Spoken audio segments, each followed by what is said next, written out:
l'émission. Et oui, notre ami Fabrice d'Almeida qui s'est parlé comme personne de cette période troublée du milieu du XXe siècle.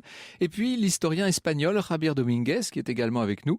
Ainsi que dans un instant au téléphone le célèbre Bartolomé Benassar. Je forme le vœu que d'ici une heure, cette obscure guerre civile soit devenue beaucoup plus claire à vos esprits.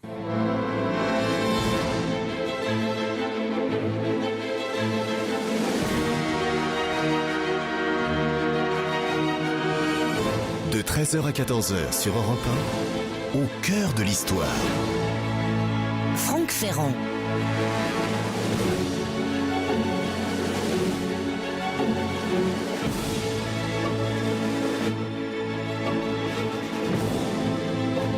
C'est un des tableaux les plus connus du monde, exposé depuis 1981 au musée de la Reine Sophie à Madrid. Guernica de Pablo Picasso évoque, vous savez, avec cette force tout à fait extraordinaire, l'horreur du bombardement de la ville basque de Guernica le 26 avril 1937, jour de marché, bombardé donc par des aviateurs volontaires de la Légion Condor, issus de l'aviation allemande. Alors la responsabilité de ce bombardement est au cœur d'une controverse historique, nous en avons déjà parlé. À ce micro, les points de vue divergent sur l'implication personnelle de Franco et des forces nationalistes. Ce qui est certain, c'est que le gouvernement républicain de l'époque en a fait tout de suite un symbole de la barbarie franquiste, allant jusqu'à commander cette toile dès le 1er mai à Picasso en vue de l'exposition universelle de Paris. Et qu'au-delà de l'énigme historique, elle est devenue le symbole des souffrances occasionnées par la guerre d'Espagne. Cette guerre civile espagnole a eu lieu juste à la veille de la Seconde Guerre mondiale, puisqu'elle éclate en juillet 1936 et qu'elle ne se terminera que le 31 mars 1939. Elle met aux prises deux camps irréductiblement ennemis, républicains d'un côté, réunissant aussi bien des bourgeois de la gauche républicaine et des syndicalistes que des ouvriers, socialistes et communistes et même des anarchistes, la plupart d'entre eux groupés dans le Frente Popular. Et de l'autre côté, des nationalistes, de simples conservateurs, des catholiques, des monarchistes de diverses obédiences et des fascistes, groupés pour la plupart dans le Frente Nacional et surtout rassemblés autour du général Francisco Franco. En 1931, nous allons y revenir dans un instant, le roi Alphonse XIII a été poussé à l'abdication, vous savez, à la suite d'une grande victoire républicaine aux élections municipales et à la suite de la proclamation de la République. En février 1936, les élections ont porté au pouvoir un Frente Popular qui, si l'on peut dire, montrait la voie au Front populaire français. Toute la droite nationaliste se braque, c'est le début des échauffourées, notamment avec les communistes, et l'irruption de la violence sur la scène politique. Quand je dis l'irruption, le retour, devrais-je dire, de la violence quand on voit ce qui s'était passé en Espagne depuis un bon demi-siècle. Le 16 juin, le leader monarchiste Calvo Sotelo accuse socialistes et communistes à la tribune des Cortés de toutes sortes d'agressions, d'émeutes et de pillages. Or, le 17 juillet, ce Sotelo est assassiné d'une balle dans la nuque. On retrouvera son corps dans un cimetière de Madrid. C'est le prétexte qu'attendaient les nationalistes pour une insurrection qu'ils mûrissaient depuis pas mal de temps. 3 jours après la mort de Sotelo, un de ses amis, le général Franco, rallie le Maroc espagnol où il avait commandé la décennie précédente. Dès le 18 juillet, les troupes d'Afrique débarquent donc au sud de l'Espagne. Elles s'emparent d'Algeciras, elles vont faire mouvement vers Madrid. Alors je vous raconterai tout à l'heure l'histoire du siège de l'Alcazar de Tolède. Pour le moment, en compagnie de mes invités, j'aimerais revenir sur ce qu'il y a peut-être de plus intéressant, de plus instructif pour nous a posteriori, à savoir les prémices de cette guerre civile et les circonstances qui ont fini par la faire éclater. Et j'aimerais achever ce préambule sur la musique d'un film célèbre, évidemment, tiré de l'œuvre non moins célèbre d'Ernest Hemingway, Pour qui sonne le glas.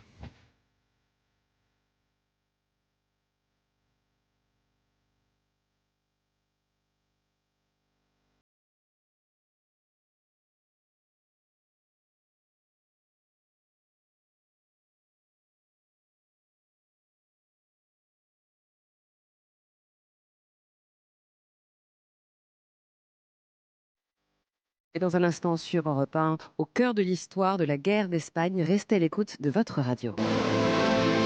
L'histoire sur Europe Europe 1, c'est avec... Je suis très heureux d'accueillir deux spécialistes qui vont essayer de démêler cet écheveau vraiment très complexe de la guerre d'Espagne, quand on le voit en tout cas de cette France du début du XXIe siècle. Bonjour Fabrice d'Almeida. Bonjour Franck Ferrand. Merci de votre fidélité. Bonjour Javier Dominguez Arribas. Bonjour Franck. Donc vous connaissez particulièrement vous toute cette affaire.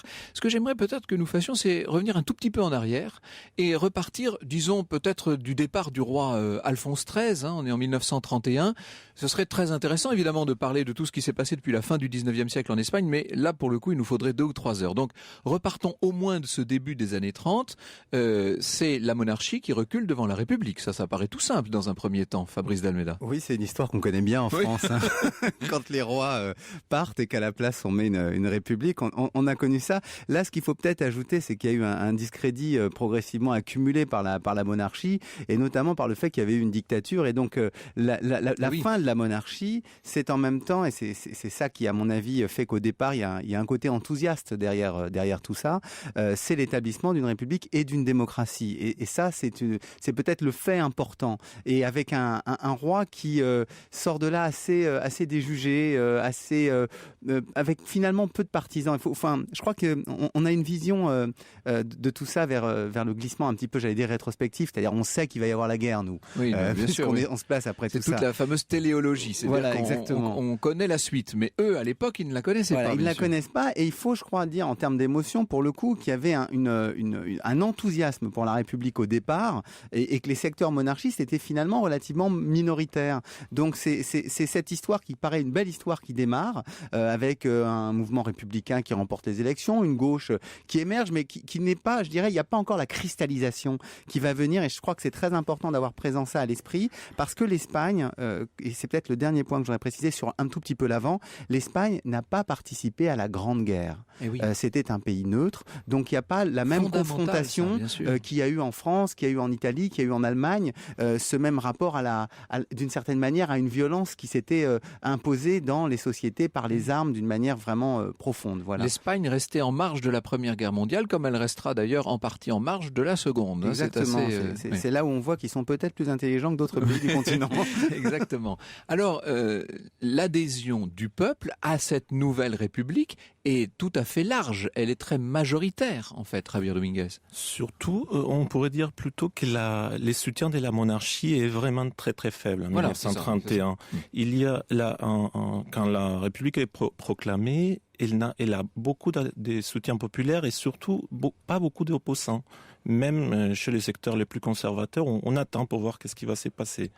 Et par contre, très tôt, certaines mesures du premier gouvernement de la Seconde République vont commencer à faire peur, à irriter les secteurs les plus conservateurs, notamment des mesures dans les domaines religieux, et qui ont entraîné des tensions très fortes. Ce qui n'est pas sans avoir des échos non plus dans notre actualité.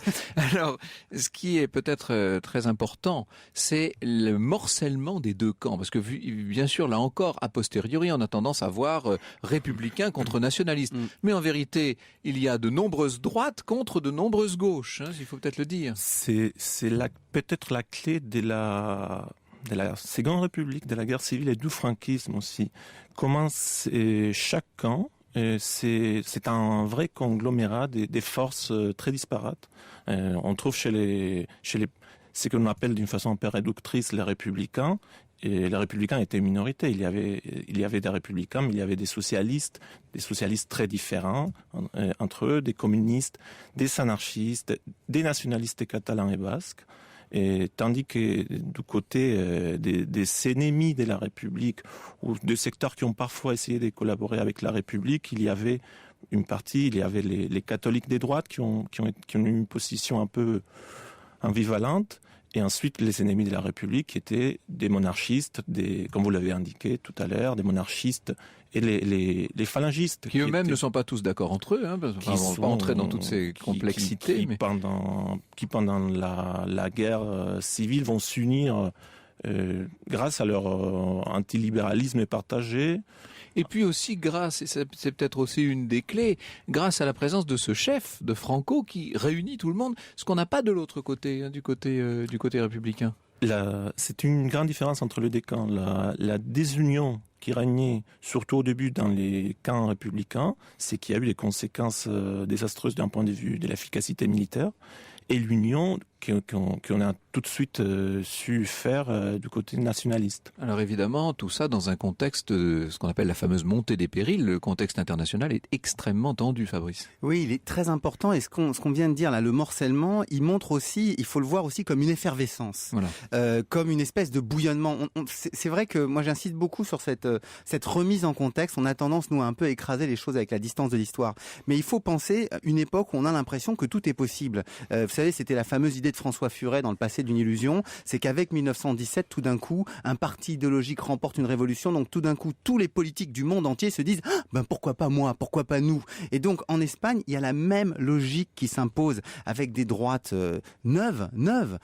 Esthétiquement, on a dit la phalange, mais la phalange n'est pas encore constituée. C'est une effervescence de groupuscules fascistes. C'est tout petit, mais en même temps, c'est riche d'idées. J'ai tendance à vouloir comparer ça, vous savez, au surréalisme. D'un côté, il y a Buñuel en Espagne qui est en train de monter comme ça, il y a une effervescence culturelle, intellectuelle. Et puis en politique, il y a un type, José Antonio Primo de Rivera, il veut tester du fascisme. Mais comment le faire ? Est-ce qu'il faut imiter Hitler ? Est-ce qu'il faut imiter Mussolini ? Donc voilà, ils ont tous le sentiment, et dans la droite, c'est particulièrement vivant cette effervescence, ils ont tous le sentiment qu'ils vont pouvoir imposer leur marche idéologique. En 1936, la gauche arrive au pouvoir. Évidemment, ça va précipiter les événements. Franck Ferrand sur Europe 1. Et nous parlons cet après-midi sur Europe 1 d'un épisode très douloureux de l'histoire espagnole, puisqu'il s'agit de la guerre civile de 36 à 39 francs. Alors on en était justement à l'arrivée au pouvoir de ce Frente Popular.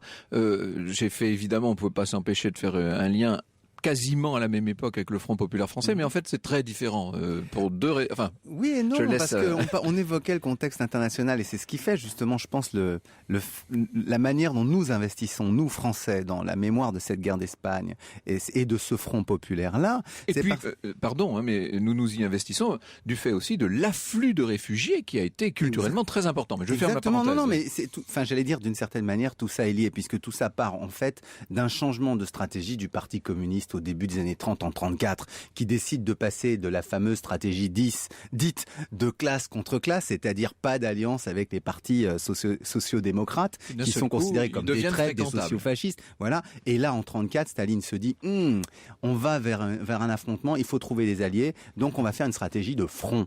Et c'est ce qui se passe en Espagne, dans la coalition du Front populaire, c'est ce qui se passe en France, dans la coalition du Front populaire, où on trouve des communistes, des sociodémocrates. Alors en Espagne, c'est beaucoup plus large.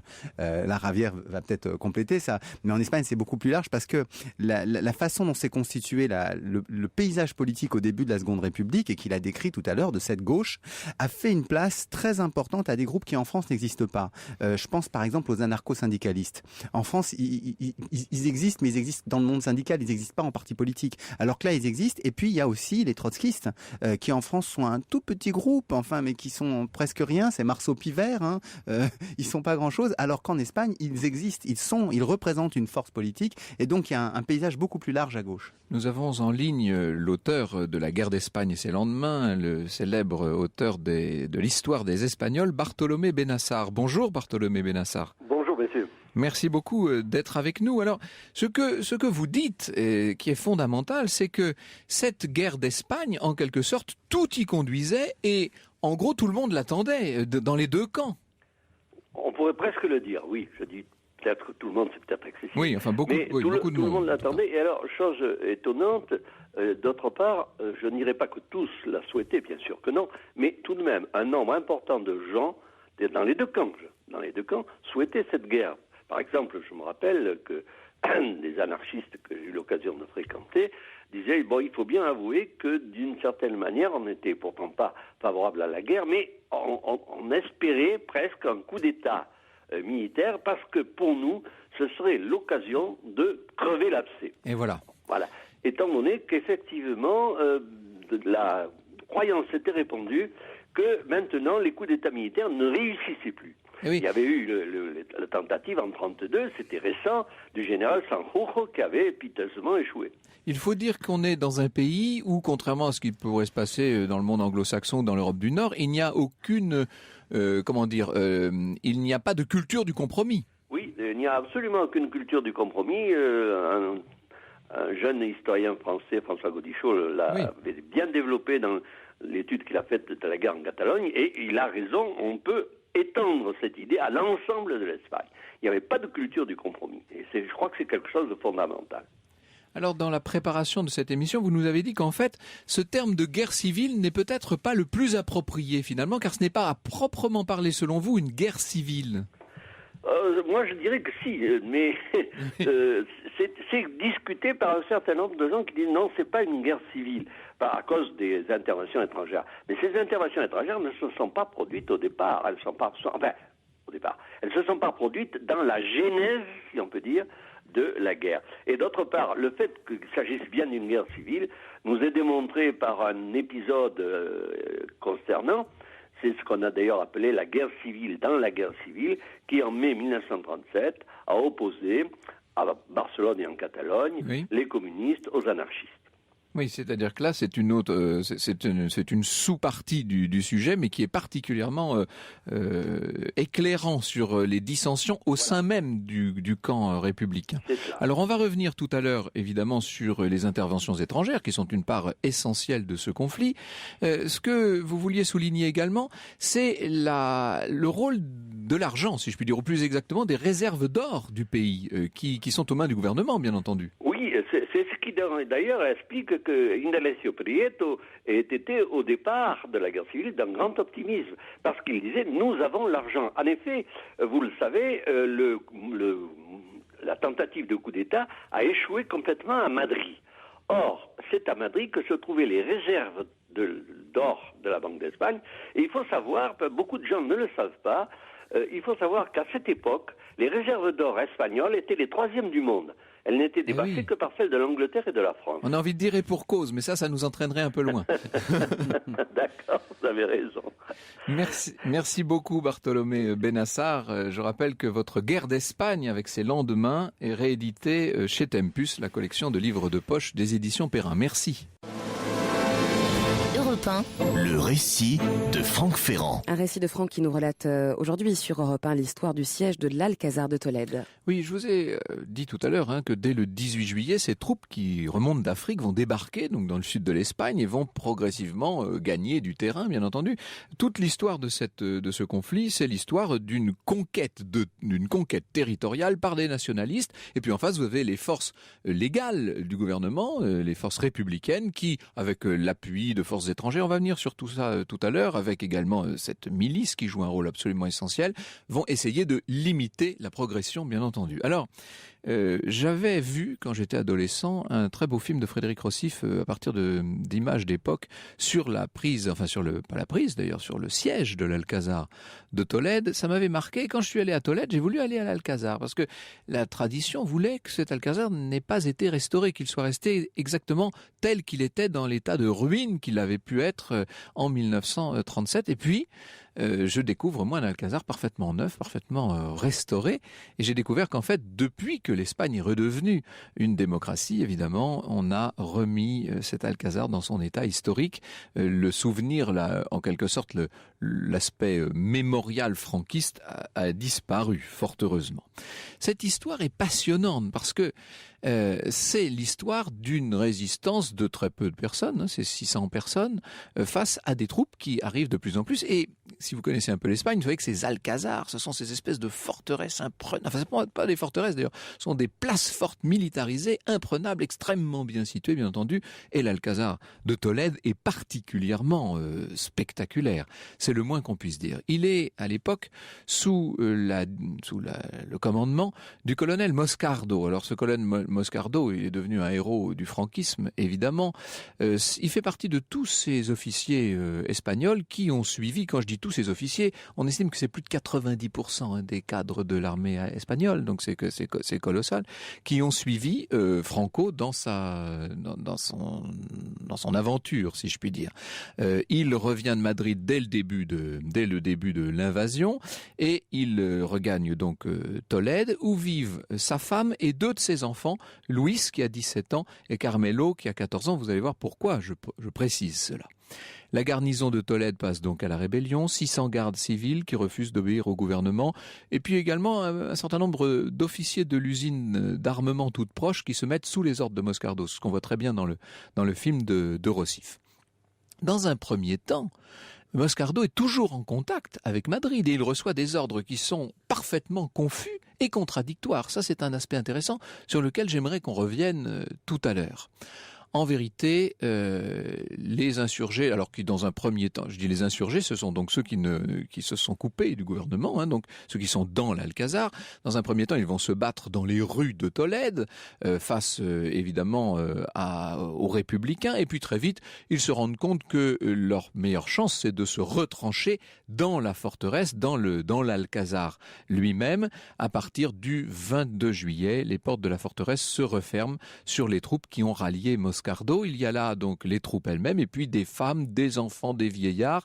En tout, 1500 personnes, parmi lesquelles ne se trouvent que 7 ou 8 élèves de l'école d'officiers. Je précise ça parce que pendant très longtemps, là encore, la propagande franquiste voulait qu'il y ait une quantité beaucoup plus importante de ces élèves. En fait, ils étaient beaucoup moins nombreux qu'on ne l'a dit. Alors, au second jour du siège, le 23 juillet, a lieu cet épisode extrêmement célèbre qu'on a vu, dit, raconté, mais qui est très fort évidemment et qui a été emblématique en quelque sorte. Coup de téléphone du chef de la milice de Tolède, donc le républicain Candido Cabella, à Moscardo et lui dit que Luis, donc son fils qui a 17 ans, a été capturé par les républicains. Vous avez 6 minutes pour capituler, lui dit-il. Si vous continuez à résister, il sera fusillé. Et le républicain, Cabella, va passer au nationaliste Moscardo, son fils, à l'appareil.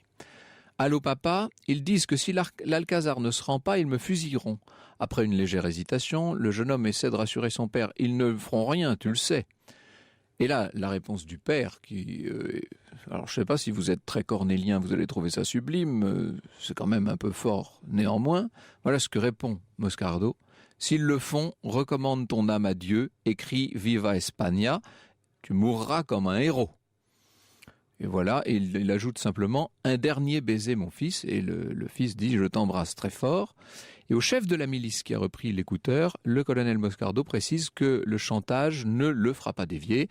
Et il a cette phrase très célèbre, l'Alcazar ne se rendra jamais. En vérité, et alors au lieu de raccrocher le téléphone, ça fait partie aussi de toute cette mythologie, en quelque sorte, au lieu de raccrocher le téléphone, il le laisse décrocher. C'est le symbole de la coupure définitive de l'Alcazar avec l'extérieur. La femme et le plus jeune fils de Moscardo seront arrêtés dans le courant du mois d'août. Ils rejoindront Luis en prison, mais Luis sera bien fusillé le 14 août. Quant à la femme et l'autre fils, ils réussiront à s'évader. Alors là, c'est toute une histoire assez étonnante aussi, avec la complicité d'un infirmier. Mais enfin, ça nous entraînerait un peu en dehors de nos affaires. Jusqu'à la fin de juillet, les attaques des troupes du gouvernement contre l'Alcazar sont relativement dispersées et irrégulières. Mais cet Alcazar devient peu à peu une telle obsession à Madrid qu'on va organiser bien entendu le siège et que peu à peu on va se lancer dans les bombardements, bien entendu. Bombardements quotidiens par des avions et par des batteries de 155 qui sont placées sur les hauteurs des Cigarres. Alors, le colonel Moscardo organise bien entendu la défense comme il peut. Il faut bien être conscient de la très grande inégalité des armements. Là, évidemment, lui, il fait avec l'armement dont il disposait dans l'Alcazar, alors qu'évidemment, les troupes républicaines à l'extérieur reçoivent constamment du renfort et de l'équipement. Il faut imaginer ces canonnades. D'ailleurs, des canonnades qui sont interrompues chaque jour à l'heure de la sieste. On voit ça dans le film de Rossif, c'est assez étonnant, comme si la sieste était une chose tout à fait sacro-sainte en Espagne. Mais alors, à longueur de temps, ces canonnades et puis ces bombardements de plus en plus importants, avec cette coupure du monde. Il faut bien imaginer cet Alcazar qui est coupé, qui n'a pas de nouvelles. Et évidemment, pour tous ces nationalistes, la grande question, c'est de savoir où en est Franco et où en est la reconquête nationaliste. Ils ne le savent pas. Tout ce qu'ils entendent, ce sont les haut-parleurs qui remontent de la ville, bien entendu, avec les informations officielles que délivre le gouvernement de Madrid. On est bien sûr dans la propagande, mais dans une propagande où pointe une telle nervosité qu'évidemment Moscardo et ses hommes comprennent bien que le gouvernement est en difficulté et que les troupes nationalistes sont en train de gagner du terrain. Néanmoins, ils peuvent le deviner, ils n'en savent rien. La forteresse est coupée du monde, il n'y a pas d'électricité et peu à peu, étant donné les bombardements, on va être obligé de descendre dans les sous-sols, c'est-à-dire qu'il faut vivre là cette fois carrément dans le noir, dans des conditions assez extraordinaires, avec un rationnement. Certes, il y a plus de 100 000 litres de réserve d'eau dans les citernes de l'Alcazar, et certes, les nationalistes avaient réussi à mettre la main sur des greniers à blé tout proches, ce qui a permis leur résistance. Enfin, néanmoins, les conditions du siège sont de plus en plus draconiennes. Évidemment, on est en face d'un siège comme on en a connu tellement dans l'histoire, et le grand ennemi des assiégés, c'est le temps qui les affame, le temps qui les angoisse, et qui, évidemment, ne fait que servir de plus en plus les assièges.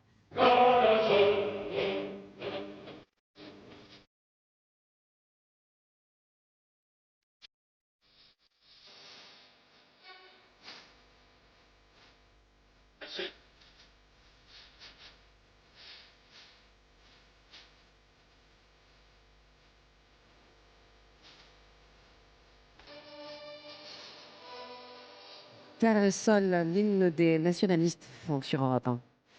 Alors, ces nationalistes, évidemment, se rapprochent de l'Alcazar de Tolède, et toute la fin de cette histoire, ce sera l'histoire d'un double siège, encore une fois, c'est-à-dire des troupes franquistes qui se rapprochent de plus en plus et qui étranglent elles-mêmes les assiégeants autour de l'Alcazar, avec énormément de morts. Alors, je n'ai pas le temps d'entrer dans tous les détails, mais il faudrait vous dire que fait-on des morts à l'intérieur de cet Alcazar ? Pour des raisons religieuses, il n'est pas question de les brûler, donc on va les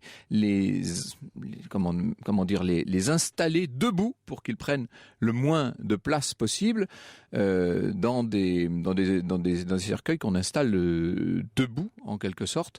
Tout ça est assez terrible, bien entendu, et peu à peu on voit se rapprocher les troupes officielles. Le 18 septembre à 7h du matin, on enflamme toutes les mèches qui avaient été, parce qu'on avait installé des explosifs depuis plusieurs jours. Des mineurs des Asturies avaient creusé des galeries dans les remparts et les bâtiments principaux de l'Alcazar, et tout ça va sauter. Et cette forteresse a priori imprenable se révèle de plus en plus vulnérable, bien entendu. Ce n'est néanmoins pas suffisant. Le 19 septembre, dans la matinée, des camions-citernes se massent sur une des places, et des miliciens vont dérouler des tuyaux, des gros tuyaux de toile, vous savez, des tuyaux d'incendie, qu'ils dirigent vers les bâtiments de la forteresse. Ils se préparent à arroser d'essence les restes de la façade qui surplombe la place. Donc on est en train non seulement d'étrangler la forteresse, mais on voudrait tout simplement la détruire. À l'intérieur de l'Alcazar, la situation devient vraiment très, très dramatique à ce moment-là.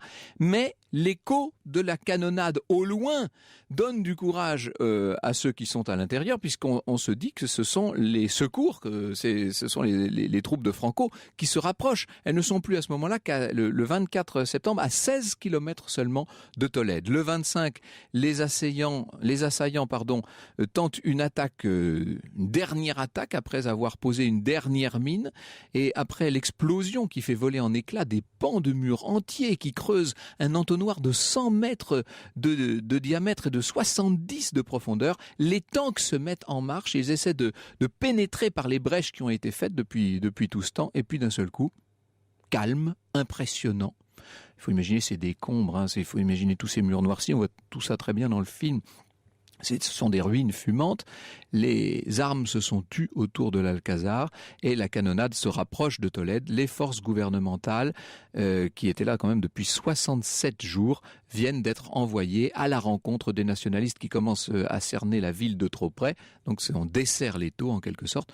Et le 26 septembre à 18h, les avant-gardes de Franco atteignent les portes de Tolède. Pendant toute la journée du 27, les républicains et les nationalistes continuent de se battre partout dans les rues de Tolède avec un acharnement tout à fait incroyable, des actes d'héroïsme incroyables dans les deux camps. Et à 21h15, donc ce 27 septembre, les regulares marocains dégagent l'Alcazar après 70 jours de siège.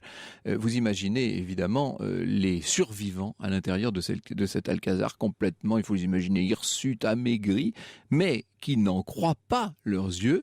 Ils ont réussi, ils ont survécu et ils vont être libérés par leurs compagnons d'armes, par les nationalistes. Vous imaginez la place que cette libération de l'Alcazar de Tolède va prendre dans la mythologie franquiste désormais pour des années. Franck Ferrand sur Europe 1, au cœur de l'histoire. Et nous sommes toujours en compagnie sur Europe 1 de l'historien Fabrice d'Almeida. Son dernier livre, Quand l'histoire nous prend par les sentiments, écrit avec Anthony Rollet, est disponible chez Odile Jacob. Avec nous également Javier Dominguez Arribas, qui est maître de conférences en civilisation espagnole et latino-américaine à l'université Paris 13. Teresa nous dit sur Twitter que son père a fait la guerre d'Espagne, qu'elle a visité ce fameux Alcazar et qu'elle a vu le bureau de Moscardo avec le fameux téléphone décroché glaçant, nous dit-elle. Cette affaire du siège de l'Alcazar fait référence à un épisode beaucoup plus ancien de l'histoire espagnole, nous disiez-vous, Javier Dominguez. Il y a eu d'autres endroits assiégés pendant la guerre civile, notamment je pense à Oviedo ou à Santa Maria de la Cabeza, mais l'Alcazar a eu c'est celui qui a la force symbolique la plus notable, parce que l'épisode avec les fils, on sait, l'historien Southworth a montré qu'on ne peut pas trop savoir ce qui s'est passé, que la propagande franquiste a utilisé cet épisode, faisait écho à quelque chose de semblable qui était arrivé au XIIIe siècle dans la lutte contre les musulmans.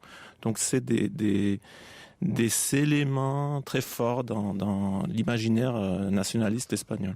Alors justement, on va venir évidemment vers la fin de l'émission au franquisme et à toutes ces mythologies qui ont été créées. Mais avant ça, il faut quand même qu'on raconte la guerre, si je puis dire, Fabrice. Donc une guerre qui est une sorte de reconquista, si je puis dire, sans faire de mauvais jeu de mots historiques.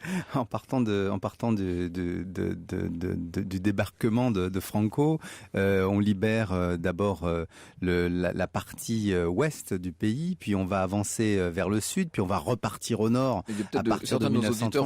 Vont bondir. Vous dites on libère les nationalistes, en tout cas reprennent du terrain. Oui, voilà, ils prennent du terrain. C'est vrai que le terme de libération est très mal venu, puisque au fond c'est une conquête. On pourrait le voir comme ça quand on parlait de guerre civile, mais on pourrait dire aussi que c'est la conquête par une armée d'un pays et par une armée qui vient d'où ? Qui vient d'Afrique, donc qui est coloniale. Quand même, voilà, une armée coloniale et qui va utiliser les mêmes techniques militaires que celles qu'elle a utilisées dans la guerre du Rif contre Abdelkrim. Donc une armée très dure, très aguerrie. Et d'ailleurs, si je peux juste dire un petit élément pour qu'on comprenne, parce qu'il y a deux éléments dans ce que vous avez dit à propos de l'Alcazar de Tolède, je crois qu'il faut qu'on ait présent à l'esprit, c'est qu'il y avait les gens enfermés, il y avait les familles, vous avez dit. Et ça, c'est un point clé pour moi, c'est que c'est pas deux camps politiques au sens où c'est des citoyens qui votent, c'est vraiment, il y a une dimension clanique là-dedans. Oui, c'est-à-dire qu'on suppose que les femmes font comme les maris, on va pas voter différemment de sa femme. Et du côté franquiste et républicain, les femmes, du côté franquiste et nationaliste, les femmes républicaines sont considérées comme a priori des prostituées, des salopes, et donc il y a un des responsables, Caipolano, Gonzalo, qui va dire quoi ? Qui va dire simplement, écoutez, c'est normal que mes Marocains ils violent les femmes républicaines,